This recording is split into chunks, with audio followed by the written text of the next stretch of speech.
Mexico, a nation of ancient civilizations, vibrant culture, and breathtaking landscapes. A country known for its music, food, and traditions, for colorful streets and festive markets.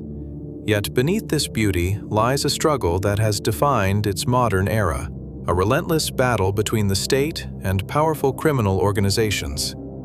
In early 2026, this struggle reached a new peak, shaking the country to its core, leaving streets in flames and communities gripped by fear. For millions of Mexicans, the conflict is more than headlines.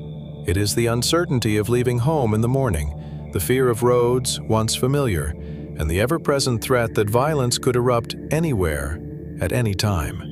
This is the story of a nation at a crossroads. On February 22, 2026, Mexican authorities launched a high-stakes operation in Tapalpa, Jalisco, targeting the leader of the Jalisco New Generation Cartel, Nemesio Mencho Oseguera Cervantes. For years, he had been one of the world's most wanted criminals, responsible for trafficking tons of narcotics, orchestrating mass violence, and controlling entire regions through fear and intimidation. The operation was swift and precise. In a firefight that lasted less than an hour, El Mencho was killed. His death marked a symbolic victory for the Mexican state, but it also ignited a chain reaction of violence across the country. El Mencho wasn't just a cartel leader, he was a symbol, the face of the CJNG's power. Removing him was strategic, yes, but it also created a vacuum. Rival factions immediately moved to assert control, sparking clashes we hadn't seen in years. Media outlets reported his death almost instantly, and while some celebrated, others feared the fallout. The streets of Guadalajara, Puerto Vallarta, and other cities became flashpoints of chaos as cartel members reacted violently to the loss of their leader. The operation itself raised questions. How does a government balance aggressive action against organized crime with the protection of civilians? In Mexico, this question has echoed for decades, with no easy answers. Within hours of El Mencho's death, violence erupted nationwide. Known as Domingo Negro, Black Sunday, cartel operatives launched coordinated attacks in more than 20 states. Vehicles were set ablaze on major highways, stores were looted, and civilians were trapped in the crossfire. Popular tourist destinations, including Puerto Vallarta, Cancun, and Tulum, experienced panic. Hotels were evacuated, flights were canceled, and streets that usually thrived with nightlife became eerily silent. We saw smoke rising, sirens. We were told to stay inside. It felt like the city didn't belong to us anymore. We were afraid to step outside, even for groceries. The violence claimed lives on both sides. Security forces clashed with armed men in several regions, and by the end of the day, reports indicated dozens of casualties. While exact numbers remained disputed, the message was clear. The CJNG's reach remained vast and deadly. For local communities, the impact was immediate.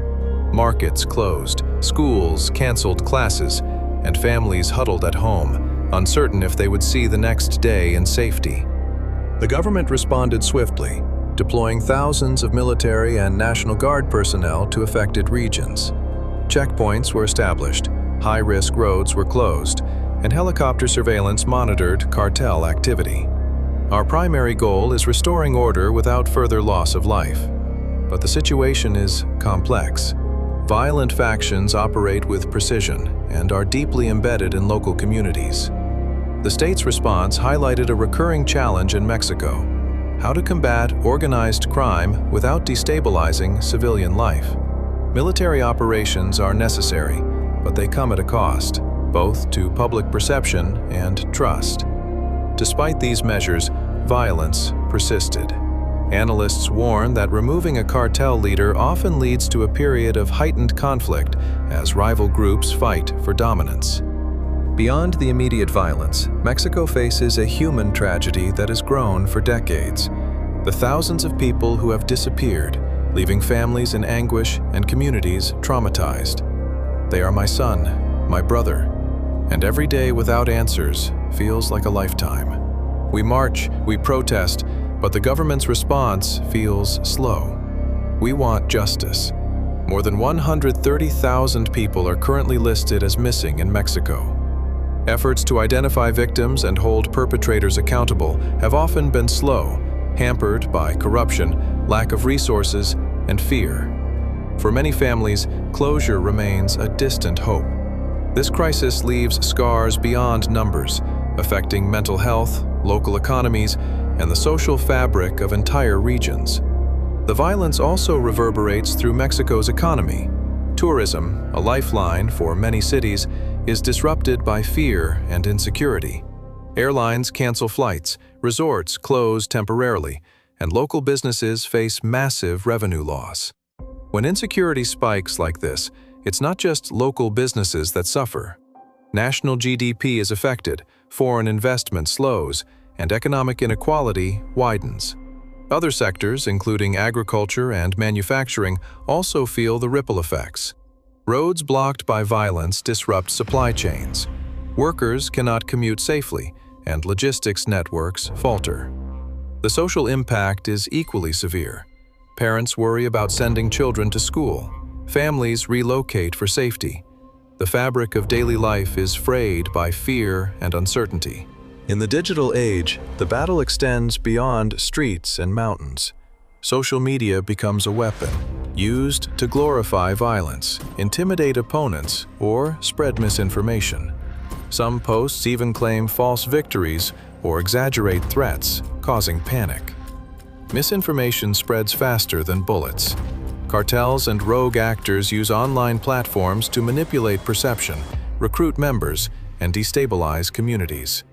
Officials now face the dual challenge of combating physical violence while managing a flood of digital disinformation, which can amplify fear and chaos. Mexico's government has recognized that short-term operations alone cannot end violence. Proposed reforms include stronger judicial systems, anti-corruption measures, and investment in social programs to reduce vulnerability to criminal influence. Killing a leader can disrupt operations temporarily, but without systemic change, the cycle of violence continues. Long-term strategies must address poverty, education, and weak institutions. The question remains, can Mexico achieve stability while facing entrenched criminal networks, limited resources, and rising public expectations? Amid violence and fear, there are stories of resilience. Communities form volunteer groups to search for the missing. NGOs provide mental health support. Local leaders encourage peaceful initiatives, and citizens demand accountability. We cannot wait for change from above. We organize, we support each other, and we fight to reclaim our streets and neighborhoods. These stories highlight the courage of ordinary people striving for hope, even in the darkest moments. Mexico stands at a crossroads. The death of a cartel kingpin may mark a turning point, but lasting peace requires systemic reform, accountability, and the rebuilding of trust between citizens and state institutions. For millions of Mexicans, security, justice, and hope remain the ultimate goal.